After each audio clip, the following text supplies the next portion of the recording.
ayat yang sangat terkenal. Oke ya. Kita juga sering dengar ayat ini ya. Sering Ini zaman saya dulu aja sudah sering ya, masih muda dulu dikhotbahkan, disampaikan. Sebelum saya lanjutkan pelajaran ya, pengajaran. Coba renungkan ayat ini, Saudara. Di situ dikatakan apa? Karena akan datang waktunya. Ini bicara tentang akhir zaman ya, konteksnya akhir zaman, Saudara. Orang tidak dapat lagi, tidak bisa lagi, Saudara, menerima ajaran sehat. Ya. Lah memang masing-masing gereja, masing-masing pendeta ya mengklaim ya ajarannya ajaran sehat lah. Tapi lihat bawahnya nanti, Saudara. Apa sih ajaran sehat yang kita tidak terlalu luas nanti ya, waktunya tidak cukup. Cuman untuk perenungan kita saja ini. Tetapi mereka akan mengumpulkan guru-guru, lah ini Saudara. Apa sih ajaran sehat dan yang tidak itu? Ya ini salah satunya aja ya. Mengumpulkan guru-guru menurut kehendaknya untuk apa, saudaraku? Memuaskan apa? Keinginan apa? Telinganya. Telinga siapa sih ini?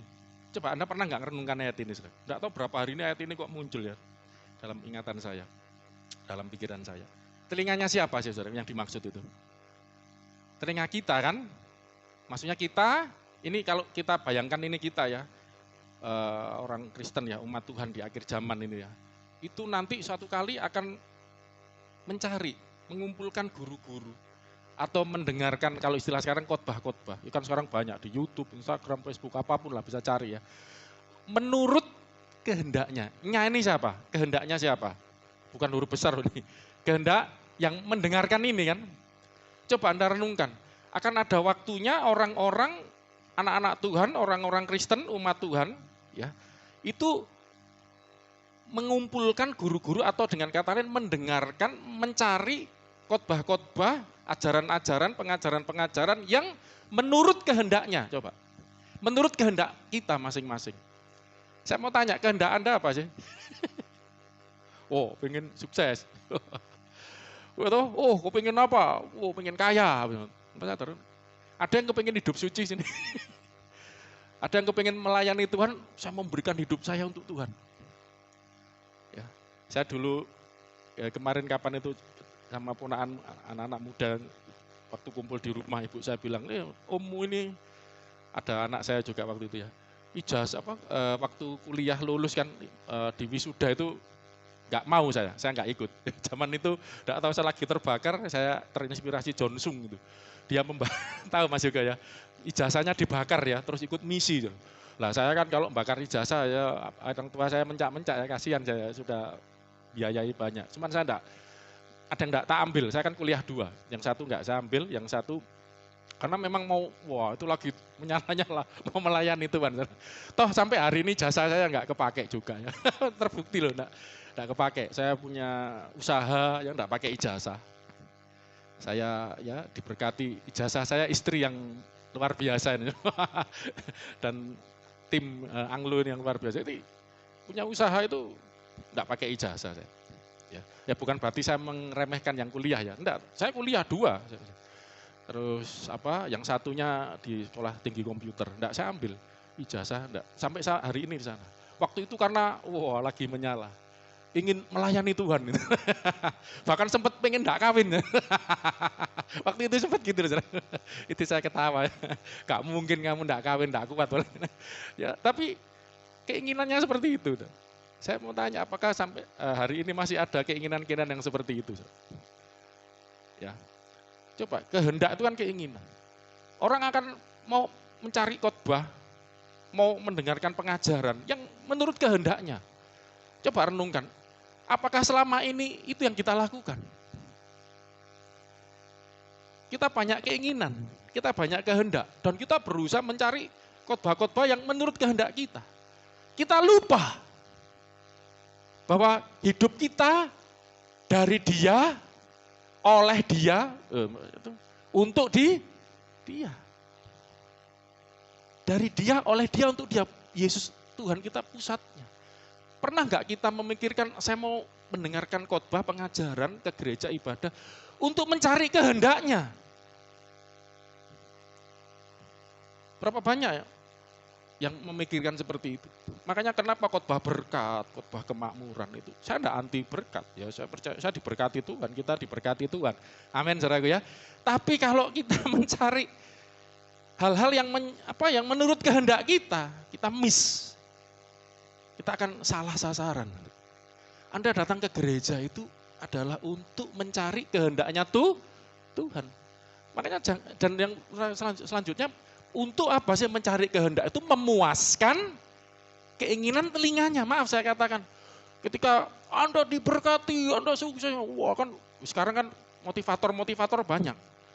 Ya, maaf MLM bertebaran. Kena berapa kali? Saya juga pernah. Itu kan, wah kamu sukses bisa gini. Wah telinga kita kan seneng, wah kita semangat, yes. Keluar, ayo.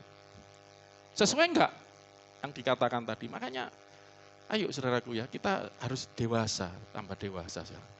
Makanya ini saran saya, kalau kita ke gereja, janganlah kita mencari yang menuruti kehendak kita. Sudahlah, datang cari Tuhan gitu loh. Fokus sama Tuhan, apa yang Tuhan kehendaki apa, dengerin gitu. Makanya saya sadar ketika khotbah-khotbah yang menjelaskan tentang Tuhan, orang enggak tertarik. Tanpa sadar orang mencari menjelaskan tentang dirinya, tentang nasibnya, tentang keadaannya. Apalagi situasi sekarang, corona ini, pandemi ini. Tambah runyam gitu. Keadaan tambah sulit. Dari krisis kesehatan, krisis nyawa, kehidupan. Gitu. Kan ancamannya maut. Ya toh, pandemi corona. Terus krisis ekonomi kan mulai semua kena, terdampak. Krisis keluarga juga terjadi. Waduh banyak itu. Gara-gara corona, ekonomi kena, keluarga, masalah keluarga terjadi, wah segala macam lah terjadi. Yang sekolah-sekolah juga terdampak semua. Tanpa sadar akhirnya orang enggak lagi cari Tuhan. Cari iki lho, nasibku kayak begini nih gimana. Akhirnya cari kehendaknya. Coba satu ayat lagi, Kolose 3 ayat 1. Kadang makanya ketika kita dalam suatu situasi begini, saudaraku, sulit. Ya, ketika kondisi baik, baca ayat-ayat begini gampang, coba kondisi sekarang. Baca ayat ini. Karena itu, 1, 2, 3, kalau kamu dibangkitkan bersama dengan Kristus. Saudara sudah bangkit bersama Kristus, amin. Karena percaya Yesus, mati bangkit bersama Yesus, nanti dimuliakan bersama Yesus, itu iman. Ya, menyatu dengan Kristus. Carilah perkara yang di atas. Lah ini kalau saudara umat Tuhan, Anda anak-anak Tuhan, ini cari perkara yang di mana? Di atas. Di mana Kristus ada, duduk di sebelah kanan Allah.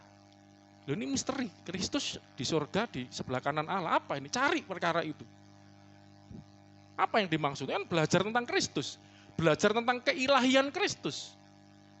Terus, 2. Pikirkan perkara yang di atas bukan di bumi. Jujur kita, apa yang kita pikirkan? Apa yang kita agendaki? Ini loh saudaraku maksud saya. Makanya saya sadar, memang saya kepingin mengubah pola kita, pola pembelajaran kita. Dengan apalagi situasi seperti ini ya Tuhan Yesus segera datang ini, bukan cuma segera akan datang. Tapi ya jangan kebablasan, diberitahu Joshua temannya kena hoax macam-macam, ya sudah sejak zaman saya dulu ya. Wah, puji Tuhan ya anak saya ya karena dibekali kan. Makanya begini saudaraku, tambahkan kepada imanmu kebajikan, tambahkan kebajikan pengetahuan, tambahkan pengetahuan ketekunan, penguasaan diri segala macam, kesalehan, kasih segala macam. Kalau kamu punya berlimpah-limpah, kamu akan menjadi giat dan berhasil dalam pengenalanmu akan Tuhan. Kalau enggak gagal, kalau enggak berlimpah dengan semuanya itu, ini ikut goyang. Temennya dapat apa ini? Wah berita ada rapture, pengangkatan, tanggal berapa? Saya tanya Mas juga tahu, saya enggak ngikuti ternyata. Tanggal 19 saya tanya kemarin. Wah, ikut. Makanya di Efesus juga dikatakan kalau kita enggak bertumbuh, kita akan diombang-ambingkan, Efesus 4 itu ya. Ya, oleh pengajaran kian kemari gitu.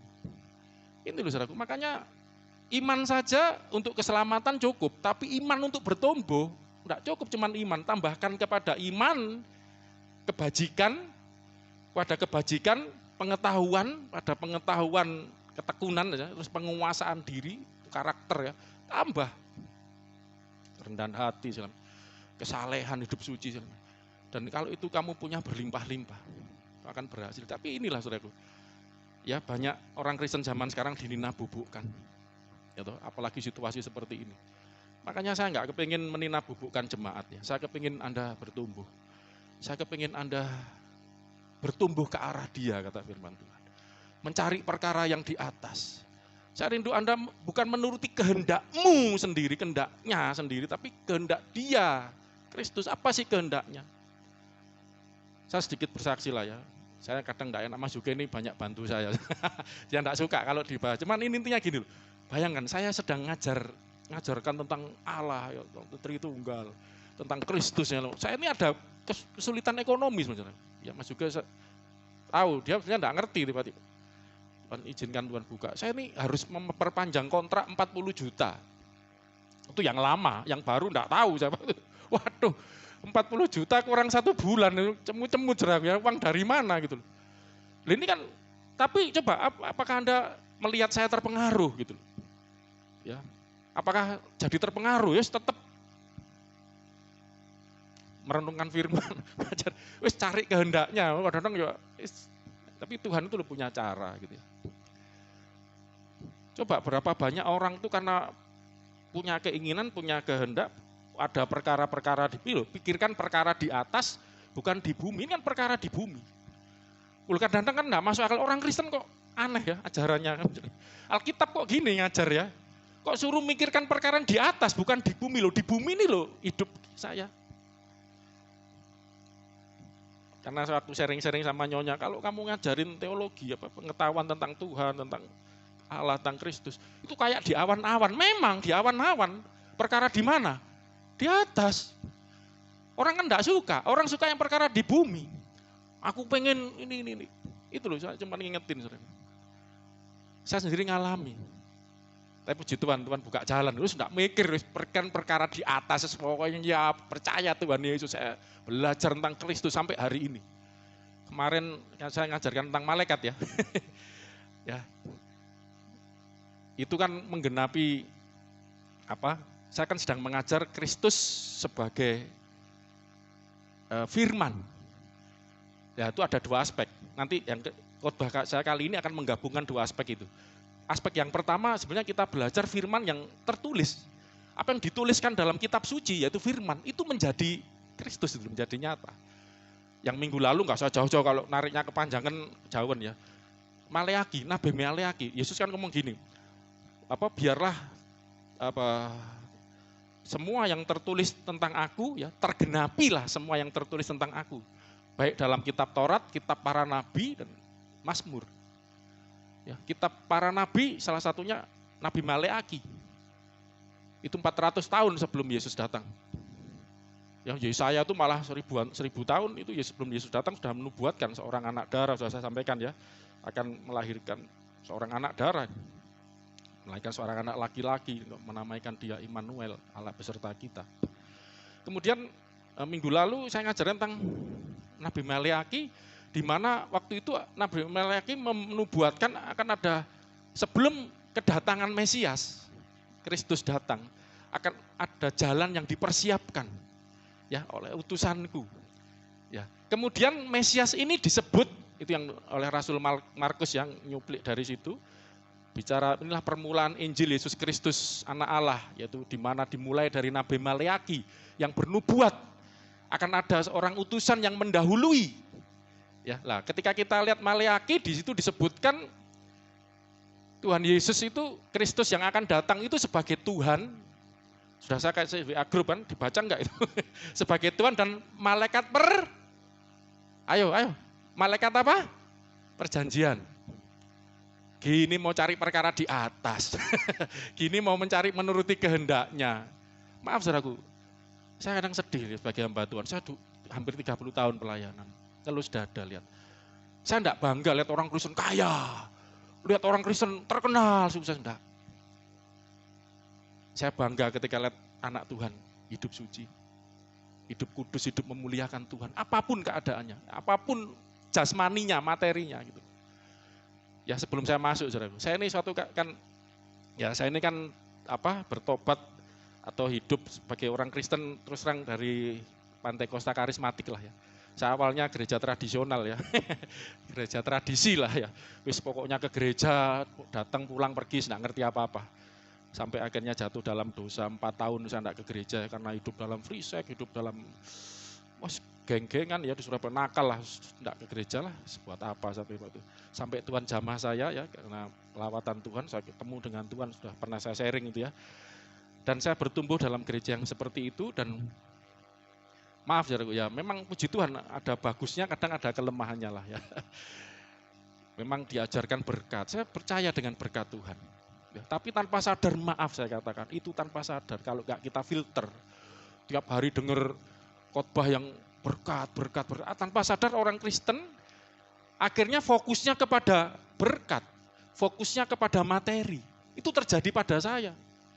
Jadi ukurannya akhirnya orang Kristen yang baik, orang Kristen yang sejati itu orang Kristen yang penuh dengan berkat, dan berkatnya berkat materi. Akhirnya tanpa sadar kita mengukur kesuksesan kita, kesejatian kekristenan kita dari materi. Sehingga kalau kita lihat orang Kristen hidupnya pas-pasan, nggak diberkati nih. Kalau kita lihat orang Kristen hidupnya biasa, secara materi biasa, ini bukan anak Tuhan. Itulah omonganmu. Belum tentu. Tuhan itu tahu siapa kamu gitu. Kita tidak bisa menutupi di luar kita kayaknya wow. Sampai suatu kali, singkatnya saudaraku, saya sebelum saya nanti masuk itu lagi ya. Saya kan punya tetangga, kanan kiri saya rumahnya gede-gede saudaraku. Masih kata Pak Dokter itu, Joshua itu terinspirasi itu, Pak itu kok bisa kaya sampai hari ini. Ya dia kenapa kok rajin belajar, waktu itu kan saya ngarahkan aja, tuh bisa kaya, karena pinter. Kalau gitu biar kaya pinter ya, biar dia rajin belajar. Sampai hari ini kebablas, belajarnya kenceng ya, sampai itu SD saya tanya ya, sampai dia jarang kuliah kan di UNER ya, farmasi. Ya, luar biasa lah Tuhan. Ya tapi kadang-kadang saya agak rem, jangan kenceng-kenceng pedot. Kalau belajar sampai ya. Terus ada yang Pak Kaji itu sepatu ya, toko sepatu. Suatu kali saya lewat kan gede-gede rumahnya tuh. Wah, tanpa sadar itu kan ya apa yang pernah dikhotbahkan kan ya terekam saudaraku ya, alam bawah sadar. Memang iman ya, percaya kan kita diberkati Tuhan, satu kali saya kan lebih punya rumah lebih gede dari ini, lebih sukses dari ini. Saudara salah nggak? Memang begitu. Kita kan diberkati Tuhan. Punya iman kan. Iman kan memindahkan gunung. Kamu jadi kepala bukan ekor. Tetap naik. Lo punya iman kan satu. Yakin, saya yakin sih bisa lebih kaya dari itu, lebih sukses, lebih hebat. Ini saya mau tanya, salah enggak kita meyakini, mengimani bahwa kita bisa diberkati Tuhan berlimpah-limpah? Amin saudaraku, kan percaya. Enggak salah. Saya yakin kalau seizin Tuhan kasih. Tapi Tuhan dulu ngomong dengan lembut, saya nangis. Waktu saya jalan kan sering lewat ya, saya jalan di situ. Saya nangis, Gung, lembut suara Tuhan. Kamu cari apa? Ya, apakah kamu mau bersaing secara ekonomi dengan mereka? Apakah itu hambaku seperti itu? Nangis, iya ya. Kenapa pemikiran saya bersaing secara ekonomi? Saya harus lebih sukses, lebih besar rumahnya, lebih kaya, itu mobilnya tuh, tahu Mas juga ya. Itu ada mobil mewah-mewah itu, yang satu mobil 1 M itu ada 4-5 jenter-jenter. Ya apa sih? Jejer-jejer. Loh, bukan berarti Tuhan tidak bisa memberkati saya. Waktu Tuhan ngomong itu berubah langsung cara berpikir saya. Apakah saya harus bersaing secara ekonomi dengan mereka? Walaupun saya tahu Tuhan sanggup memberkati saya. Ya tahu. Tapi Tuhan negur itu, kamu hambaku. Tidakkah? Ya kan Alkitab ngomong perlombaan, itu perlombaan iman. Apakah tidak bertanding iman, berlomba hidup suci, hidup kudus gitu loh. Kenapa kamu harus berlomba? Saya nangis di jalan, netes-netes. Setelah sampai sekarang saya kalau lewat situ enggak pernah lagi punya keinginan. Saya harus lebih kaya, lebih sukses, lebih banyak mobilnya, lebih enggak.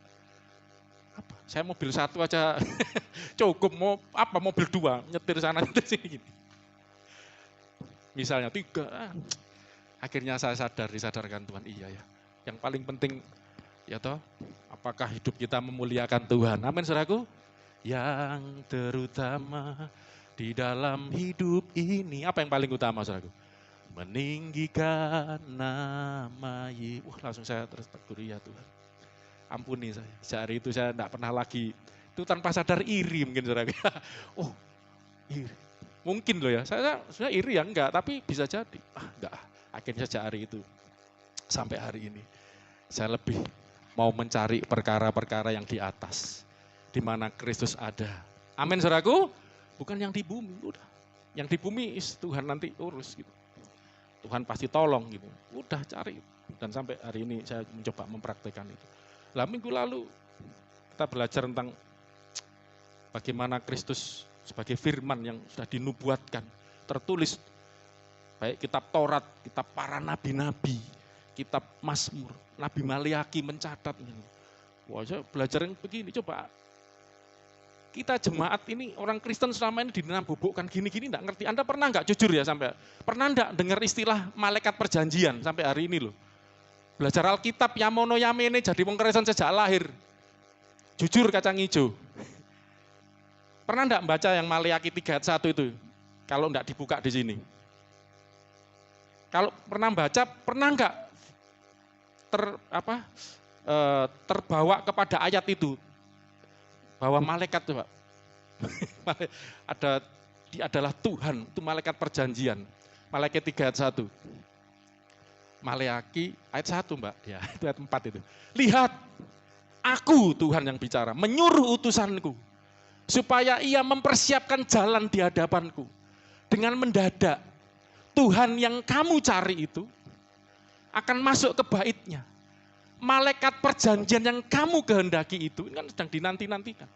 Sesungguhnya ia datang. Ini kan, tapi ada utusan yang mendahului. Anda pernah enggak baca ayat ini? Ini saya memotivasi dulu. Pernah enggak Anda tertarik dengan ayat yang seperti ini? Ya kan? Ini bicara tentang Yesus. Tentang Kristus yang akan datang. Di sini disebut apa? Tuhan yang kamu kehendaki, yang kamu cari. Terus malaikat perjanjian. Dan saya hubungkan dengan kitab Taurat yang ditulis Musa. Makanya Musa menulis tentang aku, kata Yesus. Ada suatu sosok malaikat.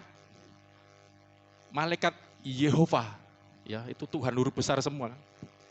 Satu sosok yang kalau bicara itu mewakili Tuhan, ngomongnya itu seperti Tuhan, malah memberkati. Hagar, ditemui Hagar kan. Ya, waktu Hagar lari dari nyonyanya ditindas, kembali kepada nyonyamu, biarkan kamu ditindas, aku akan memberkati lu. Malaikat lu bisa memberkati enggak? Nabi aja enggak bisa, malaikat juga enggak. Tapi ini ngomong aku akan memberkati, kamu nanti akan melahirkan ya Ismail itu. Dijanjiin Hagar ketemu 2 kali sampai. Abraham itu juga ditemui ketika mau menyembelih Ishak, dipersembahkan. Stop, jangan. Aku tahu kesetiaanmu lu ini. Padahal yang ngomong Malach Yehova. Malach itu bahasa Ibraninya malaikat. Lah coba seperti begini kenapa saya ajarkan, itu tertulis semua, itu tentang Yesus semua gitu. Carilah perkara di atas, itu bukan lihat atas ini, cari opo yo. Ketempelan telek manuk malah. Cari perkara di atas di mana Kristus ada. Itu kan bicara Kristus. Duduk sebelah kanan Allah. Ini aja apa yang dimaksud Kristus sebelah kanan Allah. Perkara di sorga ada Kristus. Nah hari ini saya akan bicara Kristus yang di sorga. Sebagai apa Kristus di sorga itu. Gitu. Nah sebenarnya saya belum selesai menjelaskan. Tidak akan habis-habis saya pikir. Jelaskan Yesus itu adalah firman yang tertulis dalam kitab suci. Yang menjadi nyata, menjadi manusia di dalam Kristus. Tidak ada habisnya. Ini saya pikir kalau begitu aja monoton nanti. Makanya agak saya selang-seling. Ya. Nah hari ini kita akan belajar. Jadi tentang malaikat itu, kalau ada pertanyaan bisa di WA Group tanya saudara ya. Jadi bukan berarti Allah itu malaikat, bukan. Itu kuncinya itu di sini loh. Kemarin itu di mana itu Yakub itu punya pengalaman ya. Yakub itu punya pengalaman di ini. Kejadian 48, ini dulu aja. Ini untuk membuat kita semakin ngerti ya. Yang ketika memberkati Yusuf anaknya, 48 ayat yang ke berapa ya?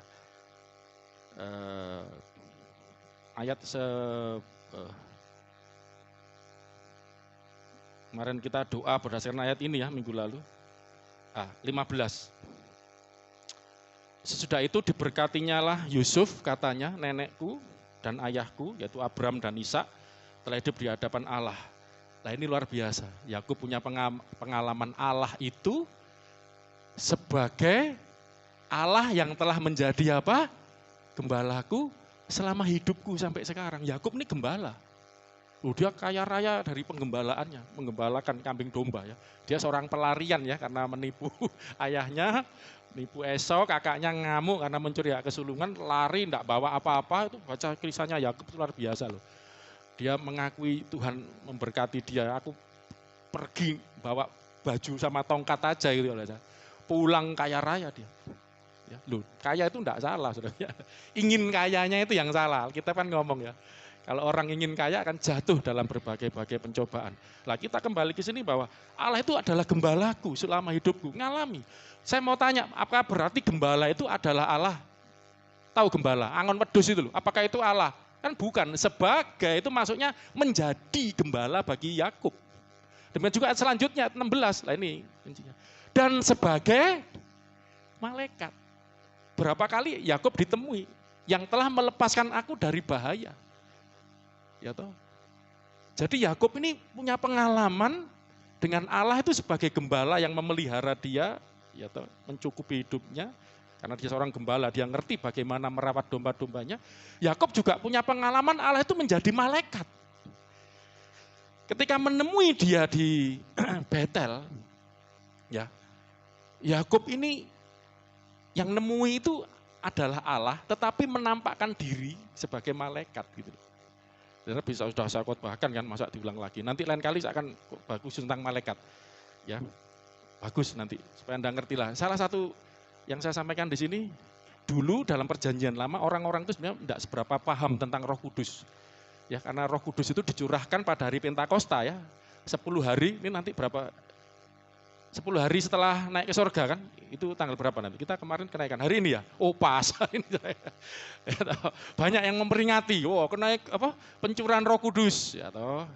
Ya Roh Kudus sudah dicurahkan ya. Jadi pas hari ini ya, 10 hari setelah kenaikan ya kemarin ya. Roh Kudus itu ketika dicurahkan, Yesus sudah janji nanti akan menyertai kamu, diam dalam kamu, menyertai sampai selama-lamanya. Sebelum Roh Kudus turun dalam perjanjian lama, saudaraku, orang tidak ngerti tentang Roh Kudus, tidak berapa paham. Roh Kudus hanya turun, hinggap istilahnya ya, itu pada orang-orang tertentu, terutama para nabi. Dan juga bukan cuma nabi, imam ya, pokoknya orang yang dipakai Tuhan, raja ya, Saul pernah dihinggapi, Daud. Terus apa itu Bezalel Aholiab itu seorang tukang ya untuk membuat perkakas bait Allah, dihinggapi Roh Kudus dengan sehingga diberi roh keahlian gitu. Itu orang-orang tertentu. Dan tidak seberapa dimengerti, tapi setelah zamannya Yesus naik ke surga, datang menjelaskan Roh Kudus, nanti lain kali kita akan belajar. Orang mulai ngerti, oh jadi selama ini yang menyertai orang percaya kepada Yesus setelah menerima Yesus diberi Roh Kudus, disertai. Tapi sebelum ini terjadi orang nggak ngerti. Yang menyertai itu malaikat. Ya, saya lagi sedikit. Jadi orang-orang perjanjian lama itu Yakub ngalami disertai oleh malaikat. Coba kita lihat sedikit ya, enggak apa-apa, ngulang sedikit supaya Anda jangan salah paham. Jadi ada malaikat yang umum, malaikat yang memang diutus Tuhan menyertai anak-anaknya, malah di Mazmur ya, malaikat Tuhan itu berkemah di sekeliling orang benar, itu menyertai. Ya, makanya ada yang sampai menafsirkan Roh Kudus itu katanya apa? Jibril. Itu bukan kelompok kita lah ya, dari maaf agama lain juga ada yang apa namanya, Roh Kudus itu adalah malaikat itu ya. Karena penyertaannya ini sebenarnya bukan ya. Walaupun malaikat itu juga roh, jangan salah loh ya. Jadi malaikat itu menyertai. Kejadian di Peniel itu mana? Kejadian berapa itu? Waktu Yusuf melarikan diri. 20 berapa itu? Kejadian ketika Yakub melarikan diri.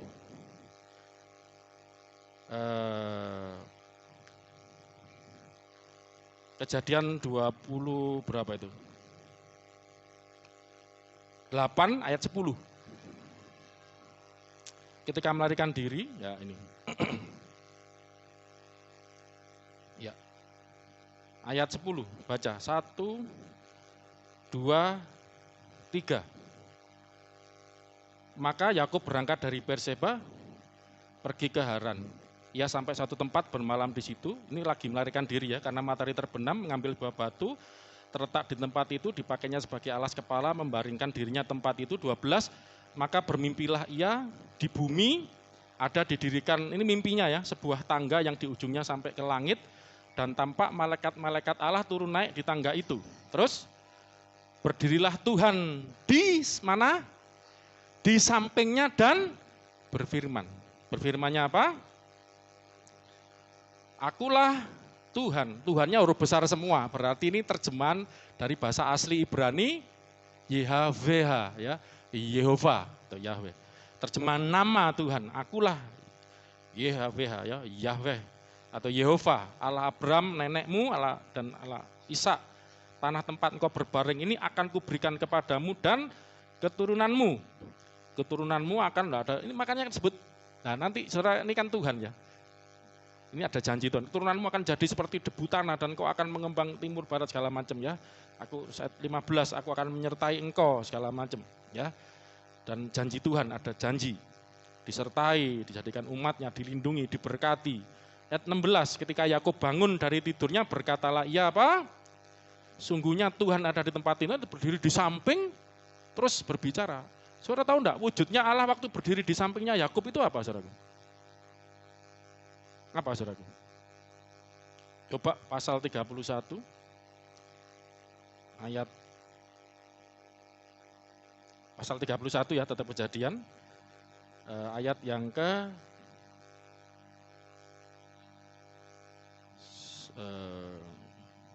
11.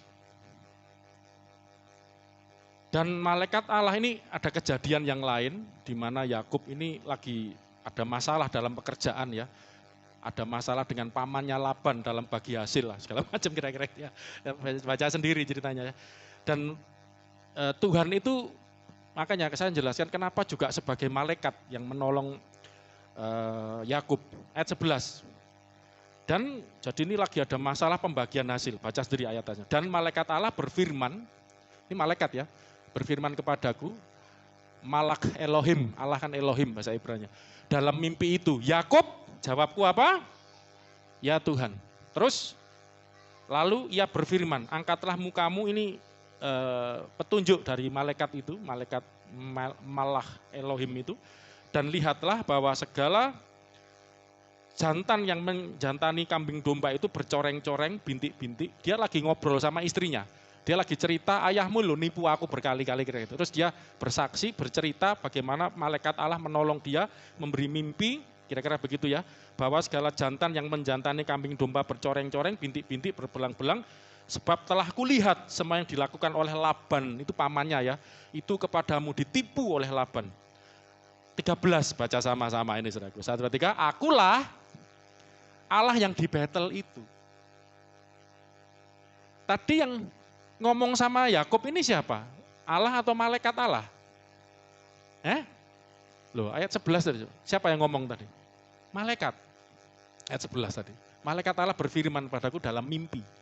Terus ayat 13. Malaikat ini ngomong, akulah Allah yang di battle itu. Di mana engkau mengurapi tuku, di mana engkau bernasar kepadaku segala macam. Karena ada janji Tuhan, makanya disebut malaikat perjanjian. Setiap ketemu Hagar di perjanjian. Kamu akan memberkati engkau dengan Ismail, itu akan melahirkan 12 raja. Ketika ketemu Abraham, keturunanmu akan, itu malaikat perjanjian tuh seperti itu. Jadi malaikat tapi memberi perjanjian dan atas nama Allah. Dan memang dia adalah teofaninya Allah gitu loh. Aku adalah Allah yang di battle itu, yang berdiri di sampingmu itu loh. Makanya kenapa dikatakan waktu Yakub bermimpi melihat tangga sampai ujungnya ke langit, ada apa ini? Tiba-tiba Tuhan berdiri di sampingnya. Loh, Tuhan berdiri loh, wujudnya apa? Allah itu apa? Coba ingat baik-baik, saya selalu ngajarkan. Allah itu apa menurut Alkitab? Allah itu roh. Loh, kalau berdiri kayak apa wujudnya? Makanya menampakkan diri, teofani, Theo, Allah, fani, menampakkan, fanero, memunculkan dirinya sebagai malaikat. Tapi tidak semua malaikat itu Allah, karena ada malaikat naik turun ke tangga. Jadi ini ada sesuatu yang spesial gitu loh. Ya, dari sosok malaikat ini. Lah, dan saya menemukan setelah perjanjian baru, malaikat ini tidak muncul lagi, saudara. Coba saudara baca mulai Kejadian itu, perjanjian baru, Matius, itu kan ada malaikat memberitakan kelahiran Kristus, nemui gembala-gembala Maria, Gabriel namanya, namaku Gabriel, terus nemui gembala segala macam. Tapi yang malaikat yang seperti ini tidak muncul lagi. Petrus waktu di penjara dilepaskan, berapa kali para rasul ditemui, ya.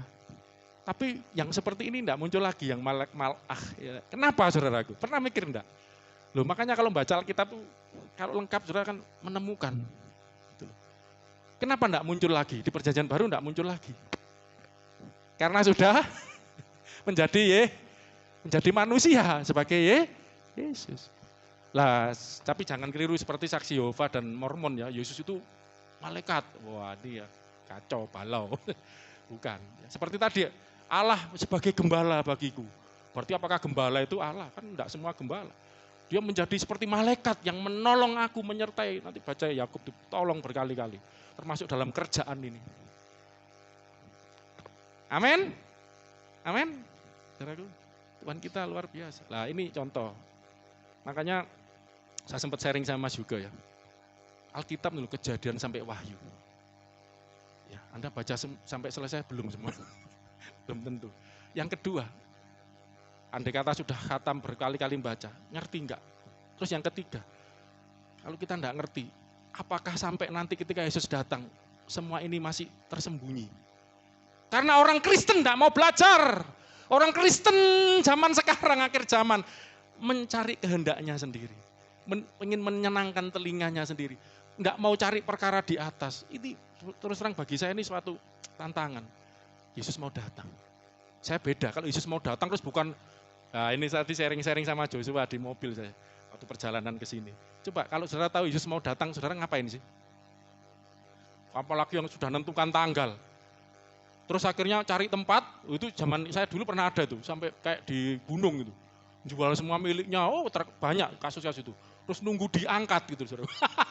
Nggak tahu kalau yang ini ngapain ini.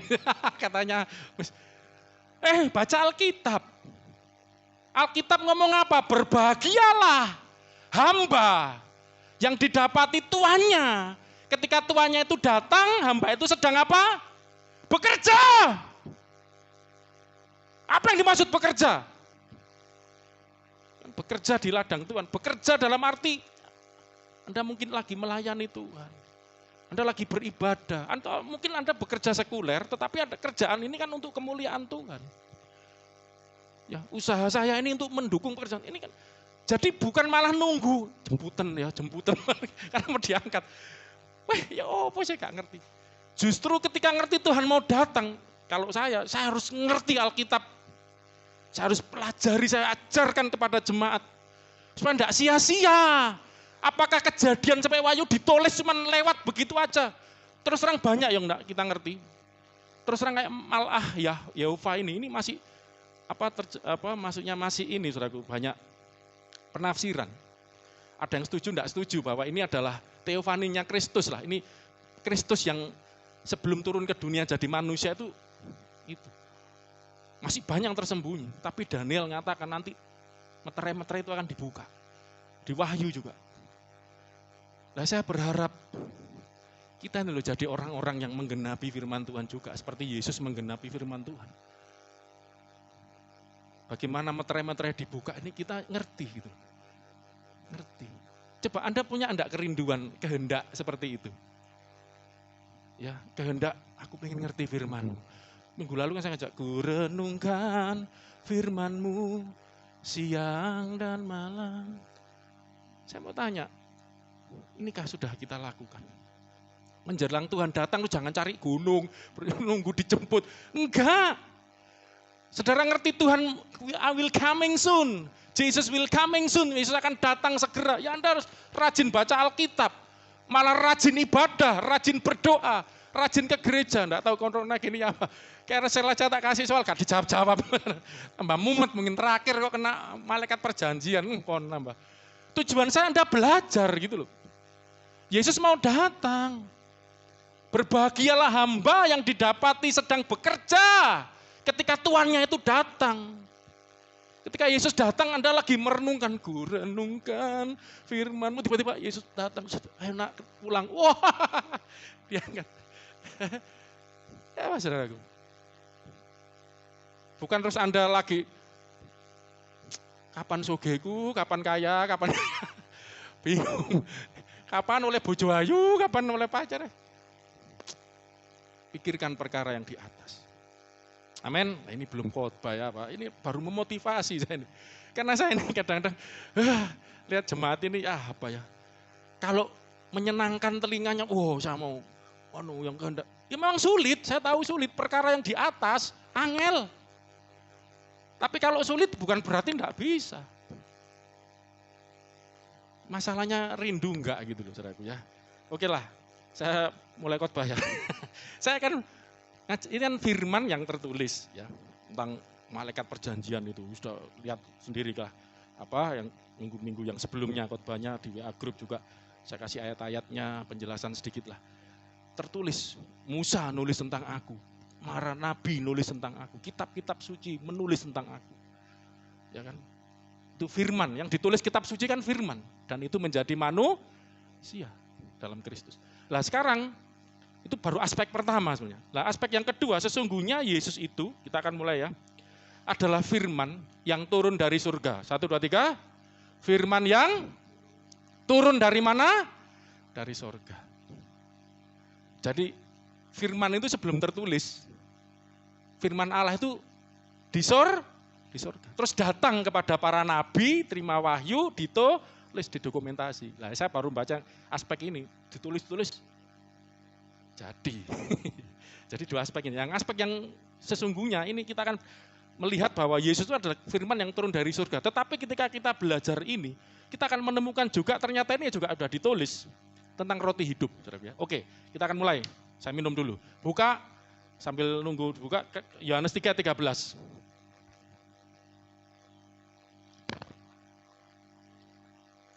Pada waktu ibadah kenaikan Isa Al-Masih, sebenarnya saya lagi mikir saya khotbah yang mana ya, antara khotbah ini dengan khotbah yang kemarin, karena saya ibadah kenaikan itu, karena saya juga ngejar target, Yesus mau datang.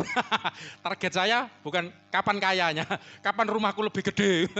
Ingat ya tadi udah kesaksian ya, kapan mobilku lebih banyak. Ya, kalau saya lagi ini salah satunya, kapan saya bisa menyelesaikan tentang pengertian tentang banyak hal di Alkitab ini, ngejar target. Saya sedang mengajarkan firman yang tertulis, ya digenapi. Makanya waktu kenaikan itu saya mengajarkan apa yang tertulis tentang kenaikan. Kalau kelahiran kita udah tahu semua, itu sebenarnya masih banyak, enggak nutut waktunya. Mungkin setahun aja saya khotbahkan enggak selesai. Makanya saya akan bahasa Jawa selang-seling, bahasa Indonesia apa selang-seling. Selang-seling itu, bahasa Jerman selang-seling. Mix, tambah mix ya, jadi dicampur ya, kadang ini, kadang. Kalau monoton nanti, kayak saya coba kemis memang agak monoton. Jadi saya tunjukkan ayat-ayat yang bagaimana Yesus itu sebelum datang ke dunia sebagai manusia, udah ditulis dalam kitab-kitabnya orang Yahudi itu loh. Taurat, para nabi, kitab Mazmur ya, Tanakh itu bahasa Ibraninya itu. Perjanjian lama menurut kita nyebutnya. Di situ ditulis sebelum Yesus datang. Dan saya menjelaskan tentang kenaikan. Nah, ayat ini juga menjelaskan itu, apa yang dikatakan Tuhan Yesus ya tentang kenaikan. Tapi saya lebih menyorotinya bukan kepada apa yang tertulis ya, tetapi lebih kepada ini firman yang ada di sorga. Coba kita lihat ayatnya, baca sama-sama, 1, 2, 3. Tidak ada seorang pun yang apa? Telah naik ke sorga. Yesus kan naik ke sorga. Selain daripada dia yang telah turun dari sorga, yaitu anak manusia. Yesus menggelari dirinya anak manusia. Saya ingatkan kan dari kenaikan Isa Al-Masih itu, kenapa Yesus menggelari dirinya anak manusia? Karena Yesus sedang merujuk kepada sosok yang disebutkan Nabi Daniel. Coba ingat ayatnya gampang kok, sedikit-sedikit belajar ingat ya. Daniel pasal 7 ayat 13. Di situ ada disebut satu sosok yang seperti anak manusia turun dari surga. di awan-awan disertai malaikat datang. Nah, itu segala macam lah, baca sendiri. Jadi Daniel 7 ayat 13. Yesus menyebut sebagai anak manusia yang enggak ngerti loh, gitu. Yesus manusia, gundulmu karo. Enggak percaya kitab suci, enggak percaya kitab Taurat, ya apa? Beda. Anak manusia itu adalah sosok yang seperti anak manusia yang di awan-awan. Memegang kekuasaan pemerintahan atas dunia. Dan pemerintahnya kekal gitu loh saudaraku ya. Nah di sini dikatakan kenapa Yesus naik ke sorga, dari ayat ini menjelaskan tidak ada seorang pun yang telah naik ke sorga, tidak ada satupun yang naik ke sorga selain daripada dia yang telah apa? Turun dari sorga. Jadi Yesus naik ke sorga itu karena sebelumnya dia telah turun dari sorga, itu maksudnya. Yaitu anak manusia, aku naik ke sorga karena sebelumnya itu aku telah turun dari sorga. Bahkan ini ada telah naik turun. Nah perjanjian lama itu kan kitab-kitab suci kan mencatat bagaimana Yesus sebelum jadi manusia, teofaninya, menampakkan diri pada Yakub, pada Abraham. Dan jadi Yesus naik turun itu udah biasa. Kan telah semua, telah naik lah. Tapi dalam kali ini Yesus sebagai Kristus ya, yang dengan gelar anak manusia, aku naik ke sorga karena aku telah turun dari sorga. Kita lihat kenapa Yesus naik ke sorga. Dan ini cocoknya khotbah kenaikan Isa Al-Masih. Makanya saya kalau khotbah itu bingung bukan karena bingung khotbah apa ya, karena bingung banyak yang mau khotbahkan yang mana, kadang milih saya. Tapi enggak apa-apa, ini kita akan belajar. Yohanes 6 ayat 62. Yesus itu naik ke sorga karena dia sebelumnya telah turun dari sorga. Nah kemudian ketika dia naik ke sorga, ngapain sebetulnya? Ayat 62, Yohanes 6 ayat 62, 1, 2, 3. Dan bagaimanakah jikalau kamu melihat anak manusia ya tadi ya, anak manusia naik ke tempat di mana ia sebelumnya berada. Sebelumnya berada di mana, saudara? Ini saudara konteksnya pasal 6 ini tentang roti hidup. Kalau baca enggak nutut waktunya. Dia sebelum ayat-ayat di atasnya itu di sorga. Baca sendiri konteks ayat itu sebelumnya berada itu di mana. Karena dia ngomong akulah roti yang turun dari sorga itu. Jadi sebelumnya di sorga. Ya. Kemudian jadi Yesus naik ke sorga itu adalah kembali naik ke tempat di mana ia sebelumnya berada. Jadi Tuhan Yesus sebelum jadi manusia, turun ke dunia, dia sebelumnya berada di sorga. Ayat lagi, Yohanes 13 ayat 3. 1, 2, 3. Yesus tahu bahwa Bapanya telah menyerahkan segala sesuatu kepadanya dan bahwa ia datang dari mana? Dari Allah dan kembali kepada Allah. Ya, ini Rasul Yohanes yang menuliskan. Yesus ngomongnya di mana? Yohanes 14 ayat 28. Dia kembali kepada Allah. Kamu telah mendengar bahwa aku telah berkata kepadamu, aku pergi. Tapi aku datang kembali ya, datang 2 kali ya. Sekiranya kamu mengasihi aku, kamu tentu bersuka cita karena aku pergi kepada siapa? Bapakku. Balik kepada Bapakku. Ya toh? Sebab Bapa lebih besar dari aku. Nanti saya akan jelaskan kenapa Yesus ngomong seperti ini. Jadi Yesus naik ke sorga itu kembali ke sorga, di mana dia sebelumnya berada. Di sorga itu di mana? Nah ini loh maksudnya. Kembali pergi kepada Bapa. Loh gitu loh saudara. Jadi Yesus itu sebelum turun ke dunia ada di sorga. Di sorga itu di mananya? Di dalam Bapa. Yohanes 8 ayat 42.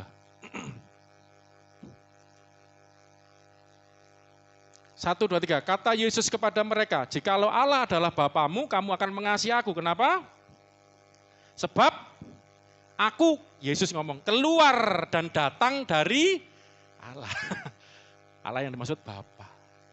Nah inilah. Nah cuman kan belum disebut, mana kok firman. Nah kita kan sedang belajar. Ya, saya nanti setelah ngajarkan Yesus itu firman Allah, selesai, khatam, rencana saya ngajarkan Yesus sebagai anak Allah, karena ini yang gampang dulu. Kan kalau anak Allah kadang polemik ya dengan orang-orang yang enggak ngerti, polemikus, jadi berpolemik. Ini dulu aja firman ini. Kita udah belajar firman yang tertulis, itu aja nanti saya campur-campur ya. Nah, nanti ini juga ada. Kita akan melihat yang tertulis tentang ini ada semua nanti. Terutama tentang roti hidup. Saya akan menunjukkan di sini bahwa Yesus itu sebelum turun ke dunia ternyata dia di sorga. Dan ketika dia di sorga, dia bersama Allah. Bukan cuma bersama, di dalamnya Allah. Gitu loh. Apa gitu loh. Ini opo, kok di dalamnya Allah itu opo lah, itu kan kita akan lihat. Kacamata saya ketinggalan, lama-lama blur. Ya, kita lihat Kristus berasal dari sorga. Ini ya, kalau nyatet urut ini. Kisah Rasul 3, 21, 22. Saya akan mixkan, gabungkan antara sosok firman-nya ini dan firman yang tertulis. Ini ayat catatan saya ini ada dua-duanya.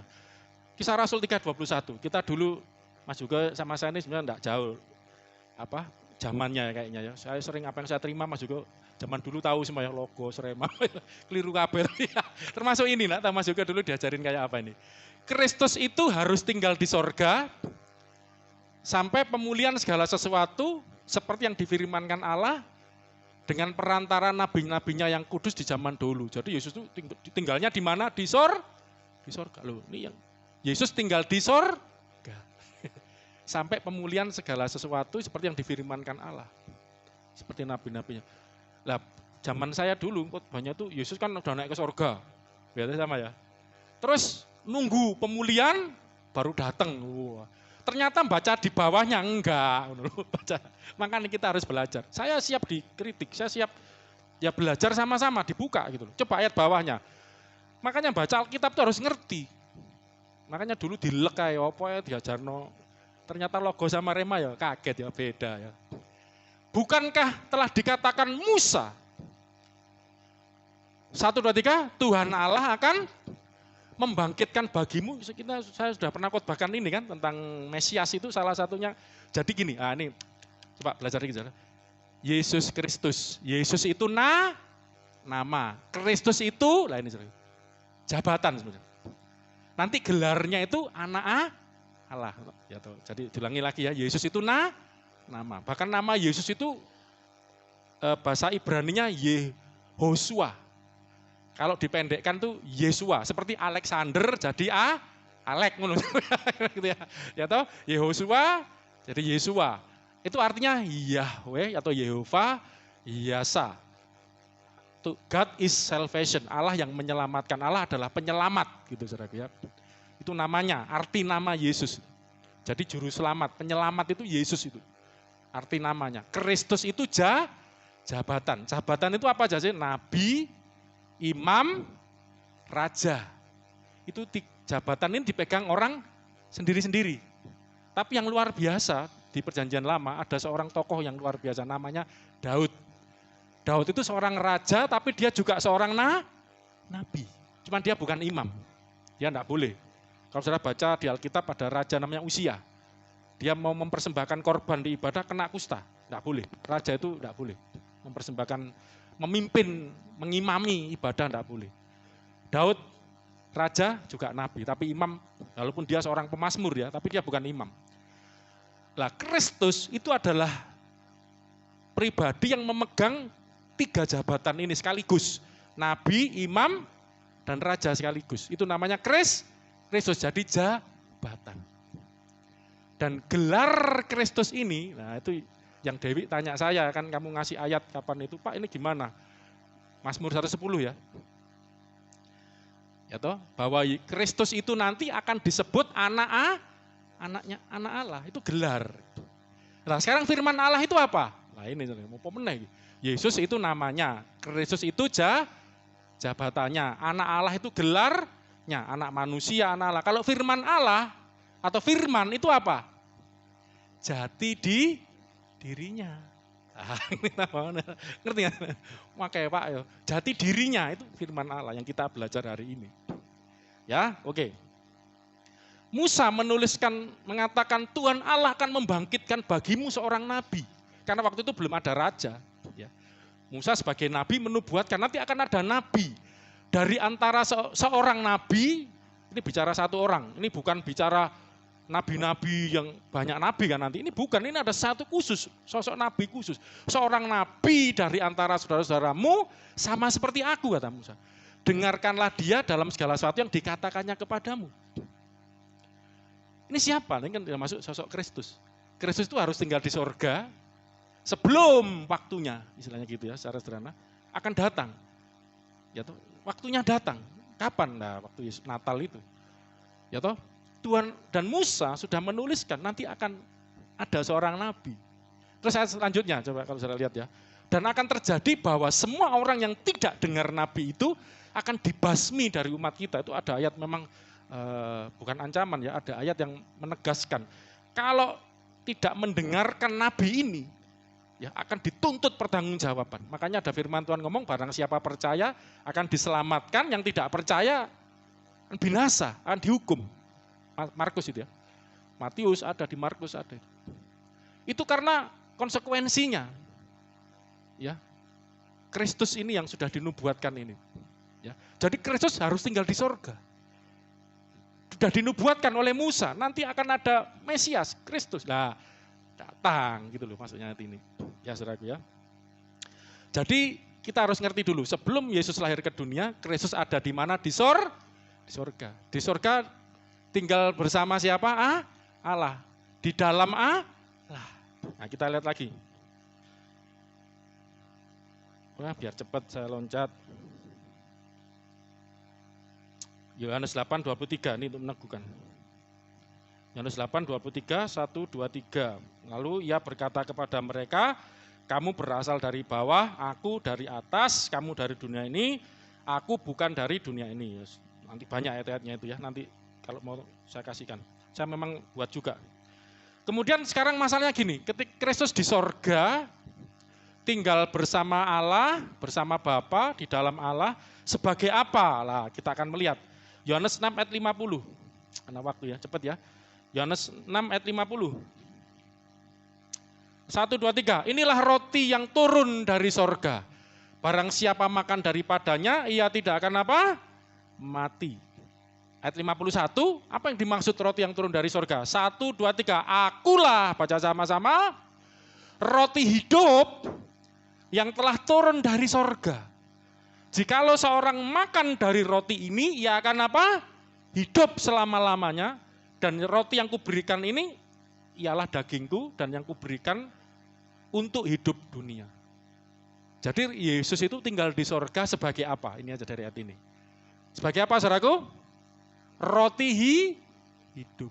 Lah, Pak, katanya firman, ini kok roti hidup? Lah, kita akan, ini loh caranya belajar, akan menghubungkan apa yang dimaksud roti hidup ini, dan roti hidup ini ternyata adalah firman. Kita akan lihat. Yohanes 6:33. Saudara baca sendiri ya, memang saya pilih-pilih ayatnya untuk bisa fokus dipelajari. Yohanes 6:33, 1, 2, 3. Karena roti yang dari Allah, ialah roti yang turun dari sorga.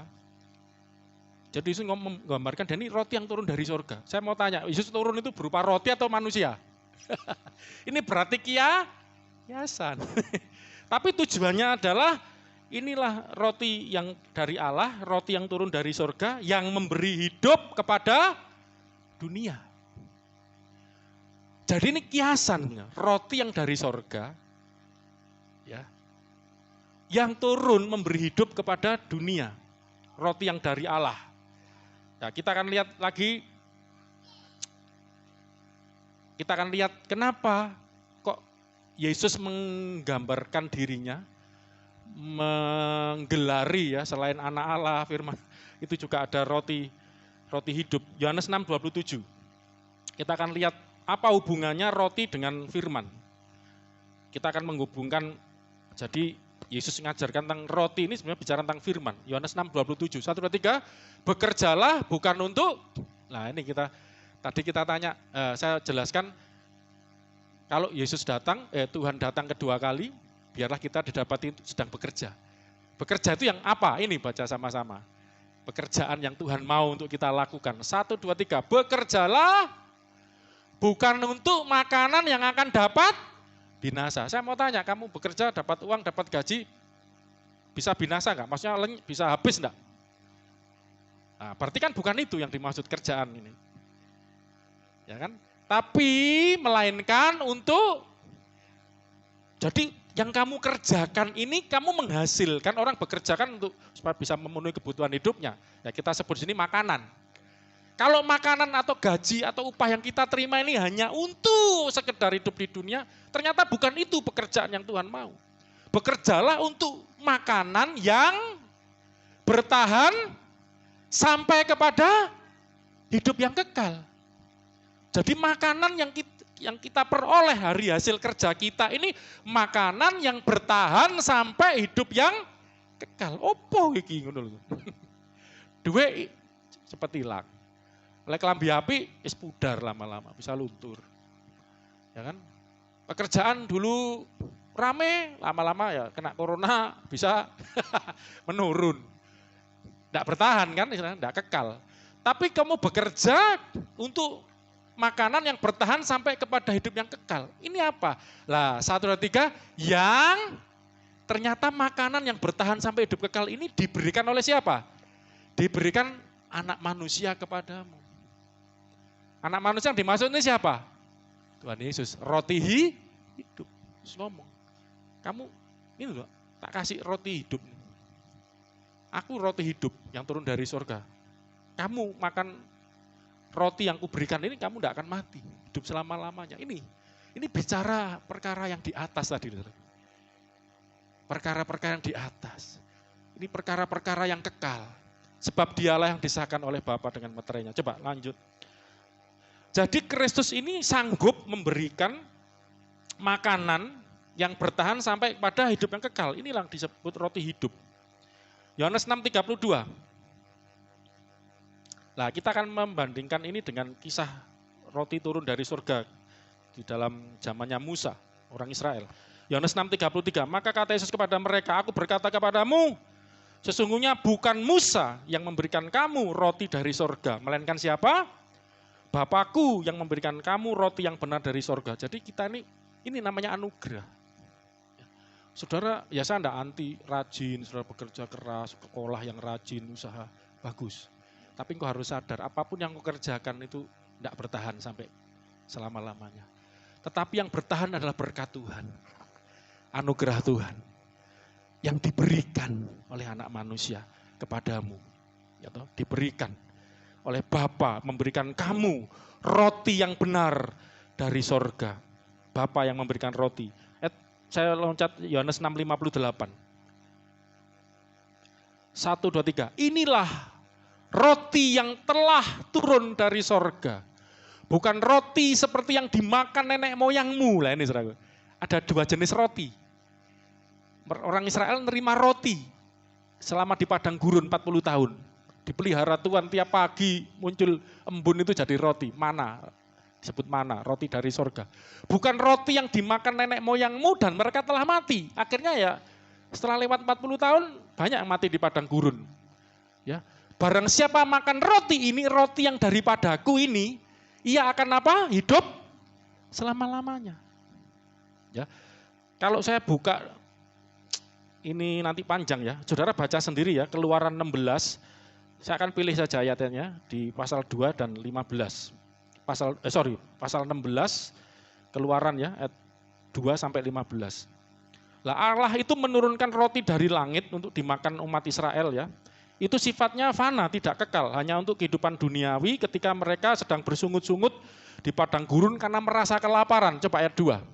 Di padang gurun itu, 1, 2, 3, bersungut-sungutlah segenap jamaah Israel kepada Musa dan Harun dan berkata kepada mereka, kalau kami mati tadinya tanah Mesir oleh tangan Tuhan, ini penuh sungut-sungut hidupnya, kena kesulitan dikit ngomel, kena masalah dikit bersungut-sungut, tahu gitu mati aja di Mesir oleh tangan Tuhan ketika kami duduk, ya sambil duduk menghadap kuali berisi daging, makan roti sampai kenyang, gak apa-apa mati, sementing wareg.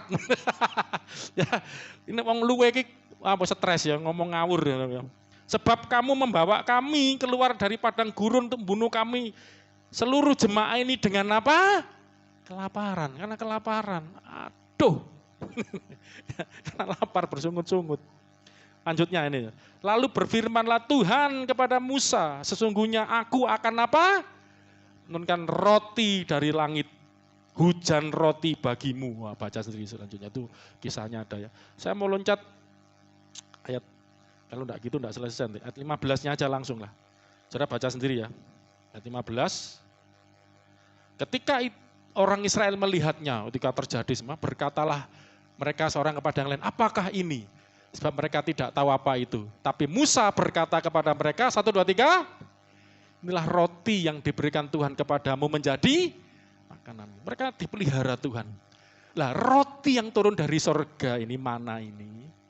Yesus ngomong, nenek moyangmu makan roti itu tapi mati. Karena ini kiasan saja atau bayangan daripada yang sesungguhnya. Akulah roti yang sejati, yang turun dari sorga. Nenek moyangmu makan roti mana? Akhirnya mati juga. Tetapi barang siapa makan roti yang kuberikan ini akan hidup selama-lamanya. Gitu. Jadi ini sebetulnya gambaran daripada Kristus. Coba kita lihat apa yang dikatakan Musa, Ulangan 8 ayat 3. Musa menuliskan di dalam Ulangan, dia menafsirkan, dia menjelaskan peristiwa yang terjadi mengenai mana roti yang diberikan Tuhan untuk memelihara orang Israel di padang gurun. Bayangkan di padang gurun seperti itu ya, tidak ada orang nanam gandum, tidak ada ladang, tapi Tuhan bisa turunkan roti dari surga. 1, 2, 3, coba baca ini. Jadi, ia merendahkan hatimu, membiarkan engkau lapar, dan memberi engkau makan mana. Maaf saudaraku, kadang-kadang Tuhan itu ya, biarkan kau teriak-teriak dulu, lapar Tuhan. Tuhan, butuh Tuhan, wis bengok-bengok. Supaya apa sih saudaraku? Supaya apa? Merendahkan hatimu. Kadang kita ini terlalu sombong kalau punya duit. Hati-hati loh saudara, kalau saudara punya duit, saudara tidak bertanggung jawab dengan uang itu. Setiap perkara kecil Tuhan akan percayakan perkara yang lebih besar. Maaf, orang kapan kaya. Kalau engkau diberikan perkara sedikit, maaf, engkau hambur-hamburkan uang itu untuk hal yang tidak perlu. Maaf saya harus katakan, Anda ketika beli rokok, Yesaya 55 mengajarkan, jangan membelanjakan uang, ada ayatnya, untuk sesuatu yang bukan makanan. Loh, Tuhan mau memberkati bagaimana? Tuhan mau buat kamu berlimpah-limpah loh. Kamu dikasih setiap perkara kecil, kamu pakai untuk sesuatu yang tidak bertanggung jawab. Itu merusak kesehatanmu. Ini semua bisa dengar sekalian. Lah kalau engkau dengan berkat yang Tuhan sediakan tidak bertanggung jawab, itu untuk banyak hal. Makanya kadang Tuhan izinkan supaya kamu rendah hati. Ketika banyak duit gayanya minta ampun. Kayaknya bisa beli segala sesuatu ya tuh. Saya bersyukur punya istri anak yang luar biasa. Kemarin mau beli baju aja, lihat-lihat enggak jadi beli akhirnya. Ada yang cocok, ada yang kemahalan, ada yang apa. Coba. Kalau punya uang banyak mungkin, saya ada kartu kredit ya. Kredit bayarnya pusing nanti ya. Tapi enggak cocok. Wah puji Tuhan, dalam hati sudah deg-degan ini pegang yang 500.000. Enggak jadi, enggak cocok ini. Bisa menahan, karena ada penguasaan diri. Ada penguasaan diri. Kalau ini enggak penting, kalau ini enggak perlu, kenapa kau beli? Saya mau tanya, orang Israel kalau misalnya enggak ada mana dari sorga, kelaparan enggak? Loh ternyata enggak. Loh mereka kan bawa kambing domba. Masih bisa makan daging. Loh bawa embek segala macam gitu loh. Tapi mereka teriak-teriak. Banyak cara lah sebetulnya. Makanya Tuhan mengizinkan merendahkan hati mereka. Kalau minum, enggak usah khawatir, Tuhan tuh bawa ke mata air ya. Pernah pahit, wes haus-haus dibawa ke mata air, pahit lagi, tambah ngomel. Wes, kadang-kadang Tuhan itu izinkan hal-hal seperti ini, saudara. Sudah minta, dijawab, dikasih, kan haus, minta minum, dibawa ke apa itu, mana ya? Marah, ini marah. Seret, diminum, pahit airnya. Waduh, ngamuk-ngamuk. Terus Musa diberikan firman Tuhan, lemparkan kayu ya ke dalam air itu. Set, langsung jadi manis airnya. Ya apa saudaraku? Jadi ada kalanya Tuhan izinkan hal-hal seperti ini terjadi, enggak selalu yang enak. Kadang enggak enak. Supaya kau merendahkan hatimu, kau cari Tuhan. Tidak mencari makanan yang dapat binasa ini, tapi makanan yang bertahan sampai hidup kekal. Jadi ia merendahkan hatimu, membiarkan kau lapar dan kau memberi makan mana. Nah, ini kan bicara bergantung dengan Tuhan. Bagaimana di padang gurun mereka dipelihara Tuhan melalui salah satunya ya, melalui mana ini. Yang tidak kau kenal, yang juga tidak dikenal nenek moyangmu untuk membuat engkau mengerti. Lah baca sama-sama. 1, 2, 3 bahwa akhirnya diajar bahwa manusia hidup bukan dari roti saja. Tetapi manusia hidup dari apa? Segala yang diucapkan Tuhan. Tuhan sedang mengajar gitu loh. Kamu walaupun tidak ada makanan, asal ada aku, ada firman, ada firmanku, kamu hidup gitu loh. Dan ayat ini yang dipakai Yesus ketika dicobai iblis. Matius 4 ayat 4. Ketika Yesus dicobai, ketika lapar, sedang puasa. Kalau engkau anak Allah, jadikan batu ini roti. Tapi Yesus ngomong apa? Matius 4 ayat 4. Gak kerungu Mbak, kecepatan ngomong saya. Matius 4 ayat 4. Tapi Yesus menjawab, apa? Ada tertulis. Dan yang ditulis itu ya aku. Bahwa manusia hidup bukan dari roti saja. Ini kan diambil oleh Tuhan Yesus, Ulangan 8 tadi. Tapi dari setiap firman yang keluar dari mulut Allah. Cara sederhana, coba diringkas. Jadi manusia itu bisa hidup karena 2 hal. Roti, ayat ini kan bicara, dan firman. Ayat ini kan bicara itu kan. Orang hidup itu bukan dari roti saja. Berarti kan ini juga untuk kehidupan. Tapi ada kata saja, ini bukan cuma roti saja. Tapi juga dari setiap firman. Jadi dua-duanya ini memberi kehidupan. Makanya kenapa Yesus, ini saya cepatkan ini, wah panjang masih karena waktu. Jadi Yesus itu ketika berbicara, aku roti hidup yang turun dari sorga dan memberi hidup kepada dunia. Yesus sedang berbicara tentang dirinya adalah firman Allah. Karena manusia itu hidup selain oleh roti, juga oleh firman. Kalau roti saja, nenek moyangmu makan roti dan mereka telah mati. Tapi kalau kamu menerima aku, roti dari sorga ini, kamu akan hidup selama-lamanya. Ya, jadi Tuhan memelihara umat Israel di padang gurun dengan roti dari sorga atau mana itu adalah bayangan dari Kristus, roti yang hidup turun dari sorga. Yohanes 6:35, ayo kita baca sama-sama.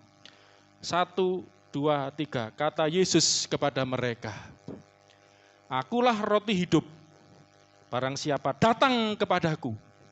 Caranya makan Yesus gimana? Dikrikitin. Yaitu ayo ketawa, datang. Ku datang Tuhan, ya toh? Itu Anda sedang makan sebenarnya. Dalam hadiratmu, jangan ku datang Tuhan. Jam berapa ini? Kamu tidak makan kamu. Tapi ketika ku datang, sungguh-sungguh yang nyembah Tuhan. Dalam itu Anda sedang makan roti hidup itu. Ku tersungguh. Ketika Anda duduk datang dengar firman, Anda sedang makan firman itu. Waktu nyanyi kan firman yang dinyanyikan ini. Barang siapa datang kepadaku, ya tidak lapar lagi. Dan barang siapa percaya kepadaku, tidak akan haus. Tapi kalau Anda masih sudah datang, kok isi galau hatiku. Anda berarti belum makan dengan baik. Keseretan ngomong cepet-cepet. Coba nikmati. Makanya dengan Tuhan tuh nikmati. Firman Tuhan dengar, nikmati, disampaikan. Jangan cuma cari, gak cocok. Gak ngerti kebutuhanku, karepku gak ngerti. Wis karepmu dhewe ngono lho, golek dhewe. Tuhan itu lo kasih. Saudara tahu enggak, satu kali orang Israel bosen loh dengan ya baca ya. Bosen dengan mana dari sorga itu. Bisa bosen loh. Ya apa? Ndebablek aja Israel. Kadang-kadangnya apa? Anda sesungguhnya yang dimaksud Kristus dengan menyebut dirinya roti hidup yang turun dari surga adalah identik dengan firman Allah. Roti dari surga itu sama dengan firman Allah. Karena dua-duanya memberikan hidup yang kekal, memberikan kehidupan. Saya akan bacakan ayat ini. 3 ayat lagi setelah itu tutup. Yesus, perkataannya Tuhan Yesus ya. Yohanes 5:24, cepat ya, 3 ayat lagi. Aku berkata kepadamu, sesungguhnya barang siapa mendengar perkataanku dan percaya kepada, ini, lah iman Kristen ini syahadatnya ini 2 ya. Percaya Yesus, mendengar omongannya Yesus, dan percaya kepada Dia yang mengutus aku. Mengutus Yesus itu siapa? Bapa.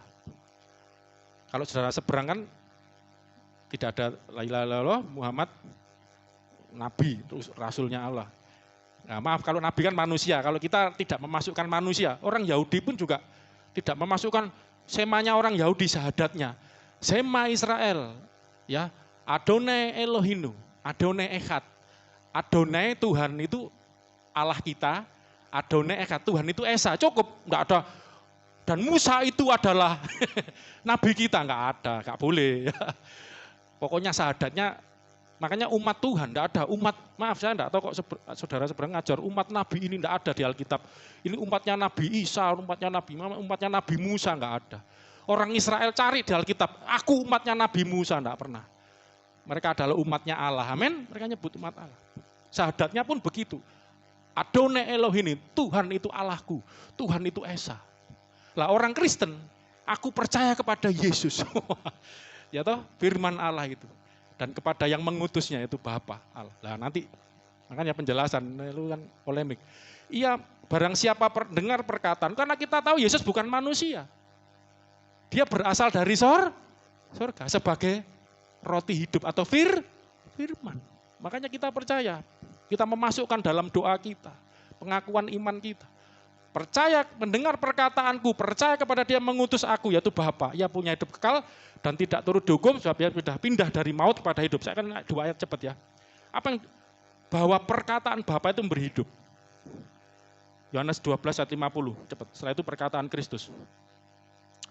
1, 2, 3, dan aku tahu bahwa perintahnya ini Bapa. Yesus yang ngomong soalnya. Dan aku tahu, Yesus ngomong bahwa perintahnya itu adalah apa? Hidup yang kekal. Jadi perintahnya Allah, hukum-hukumnya, perkataannya Allah itu hidup kekal. Jadi yang aku katakan, aku menyampaikannya seperti firman Bapa. Jadi Yesus ngomong itu dari Bapa. Ini firmannya Bapa, yang memberi hidup kekal. Terus Yesus sendiri, Yohanes 6 ayat 63.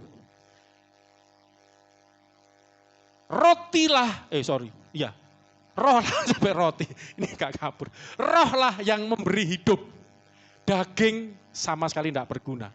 Perkataan-perkataan yang ku katakan kepadamu adalah apa? Roh dan hidup. Memberikan kehidupan, memberikan roh, kehidupan. Perkataannya Tuhan Yesus. Apa saudara? Dan ini contohnya, Yohanes 4 ayat 50. Ketika ada anak yang mati, orang tuanya datang, kata Yesus, saya cuplik ini aja, kata Yesus kepadanya, ini Yesus yang ngomong, makanya perkataan Yesus memberi kehidupan. Pergilah, anakmu hidup, karena anaknya mati. Pulang, anakmu hidup. Orang itu percaya akan perkataan yang dikatakan Yesus kepadanya, lalu pergi. Ayat selanjutnya baca, anaknya hidup. Pas Yesus ngomong. Jadi perkataan inilah, firman itu memberi kehidupan. Jadi hidup kita ini, saudara, saya waktu renungkan itu saya nangis, saudara. Saya lagi butuh duit, lagi butuh mobil. Waduh, terus Tuhan tuh, kamu kok khawatir, kamu kok takut? Iya Tuhan, yang namanya di depan mata, kalau enggak diusir dari tempat jualannya ini ya, tempat depotnya ini, waduh. Terus tiba-tiba ayat ini, saya sudah dapat lama saya renungkan. Ya toh, manusia hidup bukan dari roti saja. Roti itu bicara hal-hal yang di dunia ini loh, perkara di bumi, uang, sandang, papan pangan. Ya ini bisa memberi hidup tapi tidak kekal. Tetapi manusia hidup dari firman. Setiap perkataan yang dari iya Tuhan. Pegang janji Tuhan. Jadi itu yang memberi kehidupan. Apa keadaanmu saat ini? Apa serunya apapun keadaanmu saat ini? Pegang perkataan Tuhan. Pergi, anakmu hidup. Anaknya hidup. Pergi, nanti ada uang. Bayar kontrakmu, puji Tuhan. Terus pergi, itu pernah kesaksian siapa itu? Dia ini punya kayak panti asuhan, bukan panti asuhan ya, dia penampungan. Pak Obaja sudah almarhum ya. Saya dengar benar kesaksiannya, luar biasa. Dia harus menghidupi 1 bulan itu berapa ratus kilo gitu. Saya ngerti, saya di depot aja makan jual segitu, itu orang banyak. Sekitar 200 kilo. Enggak punya uang waktu itu, bingung, ini harus ngasih makan orang banyak. Tiba-tiba dorong Roh Kudus digerakkan lah untuk ke kali. Ke kali. Dia enggak pernah ke situ. Enggak tahu ke kali mau ngapain, tiba-tiba itu loh ya. Ada yang hanyut. Ini beneran terjadi. Uang hanyut, kumpul satu-satu, cukup untuk beli. Itu di Alkitab pernah terjadi kan, siapa itu Elia. Dikasih makan burung gagak. Pergi ke Sungai Kerit ketika terjadi kekeringan. Ke Sungai Kerit, aku pelihara kamu. Minum di situ, burung gagak datang bawa makanan. Kalau Tuhan yang bicara, Tuhan yang ngomong, pasti terjadi. Pergi aja, anakmu hidup. Lakukan aja. Aku sertai kamu. Amin, saudaraku? Ya kan? Bukaan tokomu. Sepi Tuhan, tetap buka. Di Aulia Akik ini. Wah, saya main buka tutup ya, gak datang lagi. Buka tokomu, gak payu Tuhan, bukaan terus. Nanti lah. Mbak Dewi sudah buka belum? Tapi memang cari firman Tuhan. Apa yang Tuhan katakan? Jangan kehendakmu sendiri, ya toh. Kalau Tuhan kehendaki kamu doa puasa Ester 3 hari 3 malam, ya wes. Kok kena iki ayat ya orang. Puasa Ester 3 hari 3 malam. Misalnya. Oke. Kita akan tutup ayat terakhir ya. Yohanes 6, 36, 38. Sambil musik pelan-pelan. Karena waktu. Yohanes 6 ayat 36 sampai 38. Tetapi aku telah berkata kepadamu, F ya, lembut aja. Sungguh pun kamu telah melihat aku, kamu tidak percaya. Semua yang diberikan Bapa kepadaku akan datang kepadaku. Dan barang siapa datang kepadaku, itu loh, makan itu. Singer juga bisa bantu ya. Makan itu adalah datang kepada Tuhan. Barang siapa datang kepadaku, ya tidak akan kubuang. Sebab aku telah turun dari sorga. Bukan untuk melakukan kehendakku, tetapi untuk melakukan kehendak Dia yang telah mengutus aku. Yesus diutus oleh Bapa, keluar dari Bapa atau Allah. Sebagai firman yang keluar, sebagai roti yang keluar, diutus. Dan inilah kehendakku. 39. Dan inilah kehendak Dia yang telah mengutus aku. Yaitu supaya dari semua yang telah diberikannya kepadaku, jangan ada yang hilang. Tetapi supaya ku bangkitkan pada akhir zaman. Sebab inilah kehendak Bapakku, yaitu supaya setiap orang yang melihat anak dan yang percaya kepadanya beroleh hidup yang kekal. Dan supaya aku, anak tadi, membangkitkannya pada akhir zaman. Anak ini adalah firman Allah. Anak Allah adalah gelar dari Kristus Sang Firman. Yesus jati dirinya adalah firman, roti yang ada di sorga, yang dari Allah, keluar dari Allah untuk memberi hidup kepada dunia ini. Dan barang siapa yang mau datang kepada Kristus, akan memperoleh hidup itu. Manusia hidup bukan dari roti saja. Bukan dari perkara-perkara dunia saja. Ingat baik-baik, saudara. Tapi hidup kita yang terutama ditentukan oleh setiap firman, perkataan yang keluar dari mulut Allah. Pegang. Makanya kenapa saya mendorong jemaat rajin baca Alkitab, renungkan firman Tuhan siang malam. Disitulah ada kehidupan. Kau akan menemukan Kristus yang tertulis itu. Kau akan menemukan Kristus itu hidup, Kristus itu nyata. Ketika kau datang, kau percaya. Itu yang namanya makan roti itu, roti hidup itu. Kau menerima, kau percaya, kau datang. Kau yakin kan Dia. Pergi, anakmu hidup. Orang itu belum melihat anaknya hidup, tapi orang itu percaya. Dan dia mengikuti, dia pulang, dia yakin anaknya hidup. Dia tidak lagi cari kesana, tidak lagi cari tabib, cari apapun. Dia percaya yang dikatakan Yesus. Anaknya hidup. Dan anaknya hidup. Cari firman Tuhan. Gak usah bingung cari sana sini apa saja. Cari firman Tuhan, jawaban. Itulah jawaban, itulah kehidupan. Jangan cari kehendakmu sendiri, keinginanmu sendiri. Cari perkara di atas, cari Kristus. Aku mau datang, datang. Datang. Mau datang, percaya kepadamu. Ku yakin saat kau berfirman, ku kuat saat kau bertindak. Hidupku hanya ditentukan oleh perkataanmu. Amin. Ku aman karena Dia akan menjadi malaikat penjaga kita juga, saudaraku. Ku kuat karena Kau menopang. Oh, hidupku hanya ditentukan oleh kuasa-Mu. Mari bersama-sama kita mau percaya sekali lagi. Haleluya. Ku yakin. Mari bangkit berdiri bersama saya sebelum kita akhiri ibadah. Kita mau percaya firman Tuhan. Ku menang saat Kau bertindak. Hidupku hanya ditentukan. Hidupku bukan ditentukan nasib, bukan ditentukan kekayaan, bukan ditentukan banyaknya koneksi, tetapi ditentukan oleh perkataan yang keluar dari mulut Allah. Oh, aku aman saat Kau menjaga. Oh, aku kuat karena Kau menopang. Hidupku hanya ditentukan oleh kuasa-Mu. Sama-sama yang percaya, haleluya. Bagi Tuhan tak ada yang mustahil.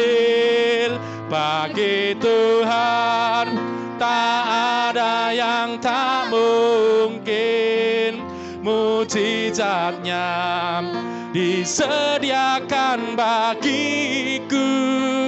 Ku diangkat dan dipulihkannya bagi Tuhan.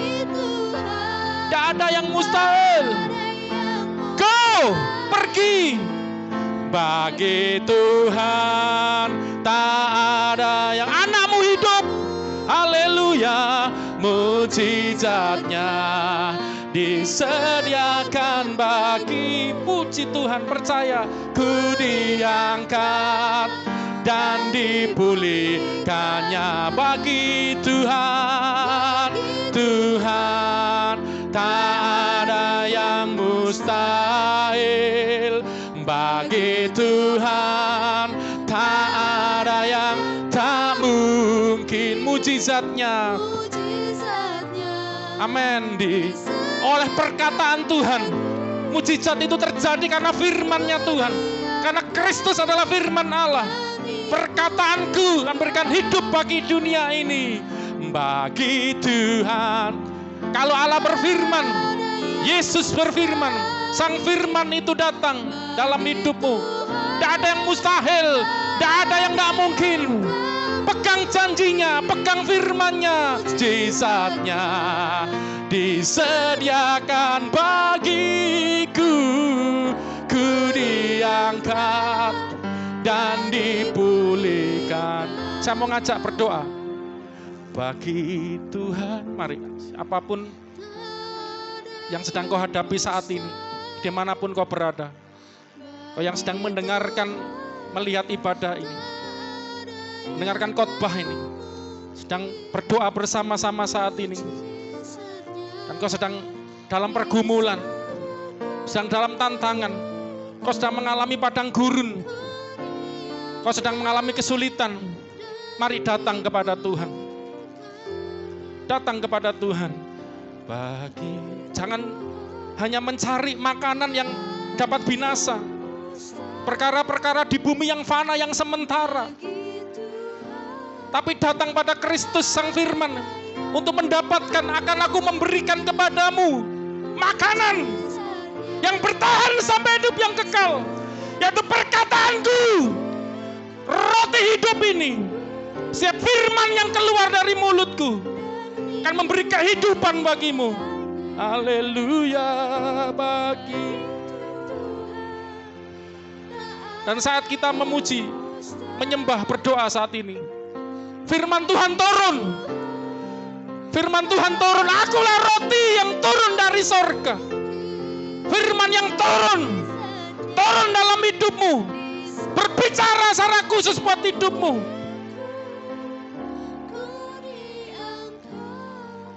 Dan coba saudara ambil waktu teduh sejenak. Buka hati. Buka telinga hati. Telinga rohanimu.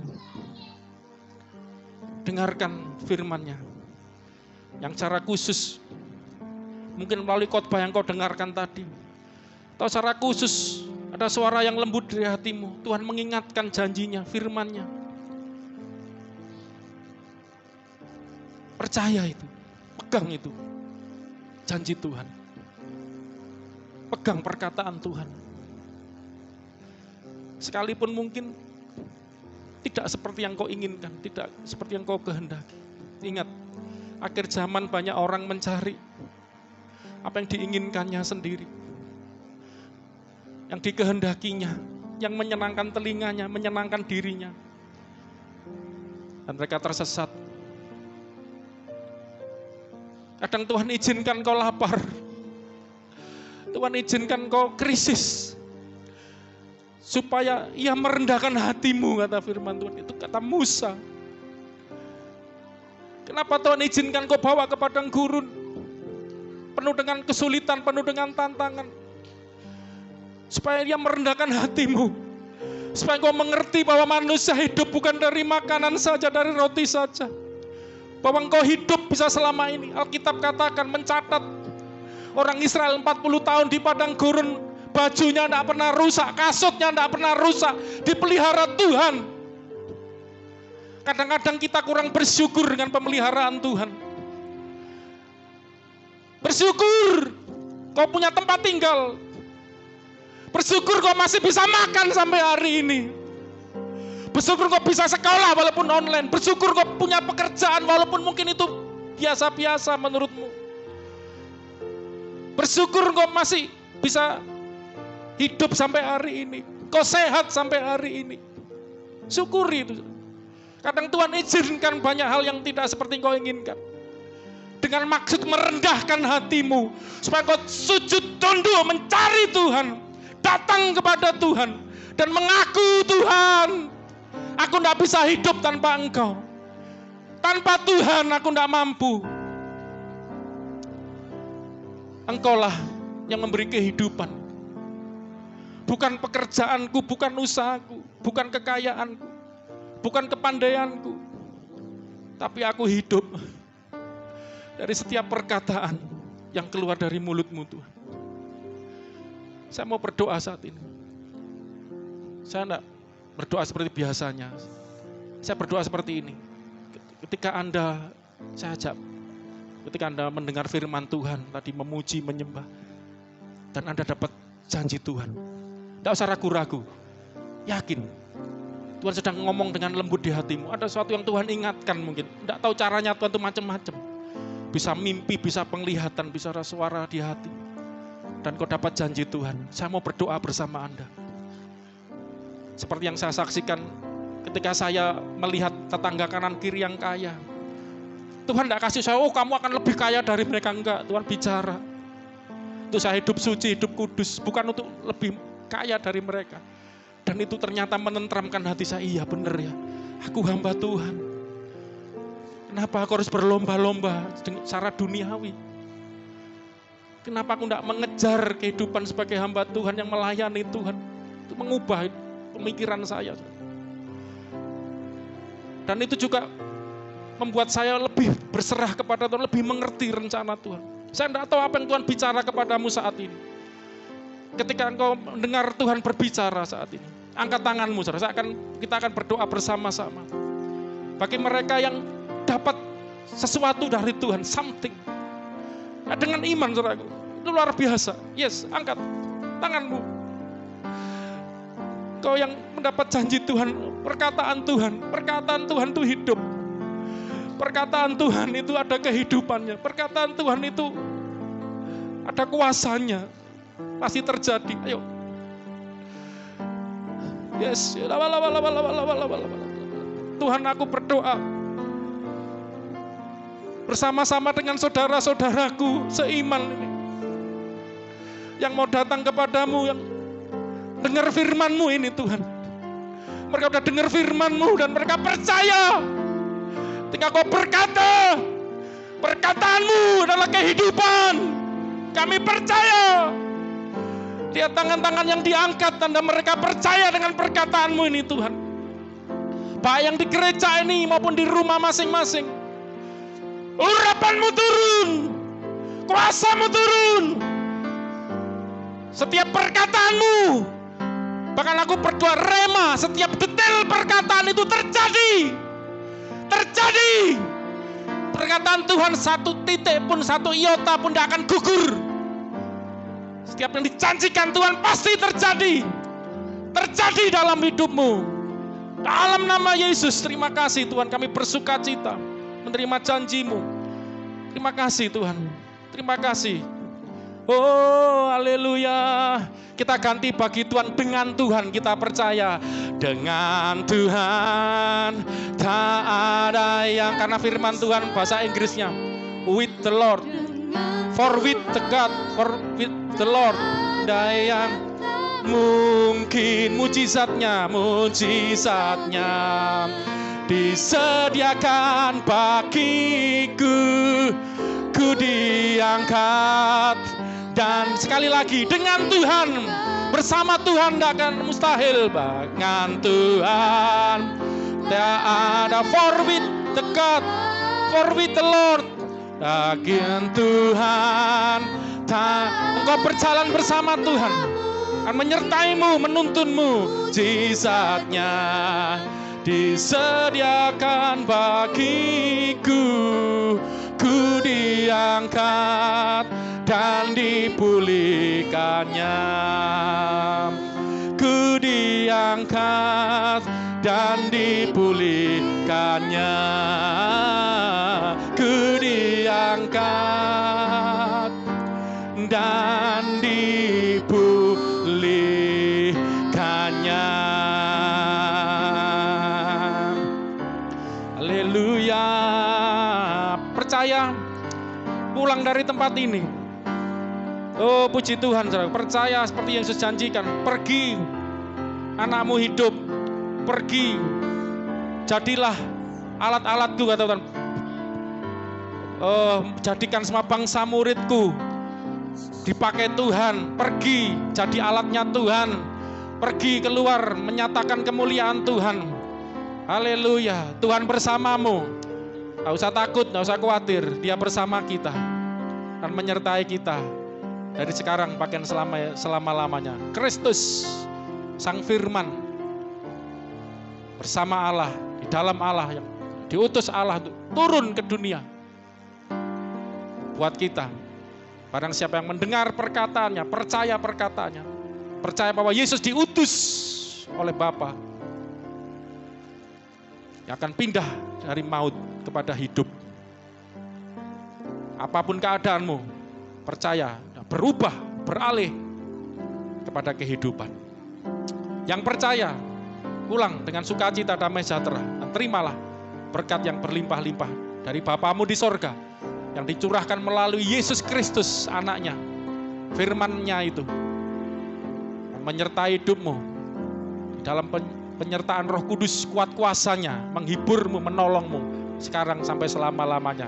Yang percaya, katakan sama-sama, amin. Selamat hari Minggu. Tuhan Yesus memberkati kita semua. Haleluya.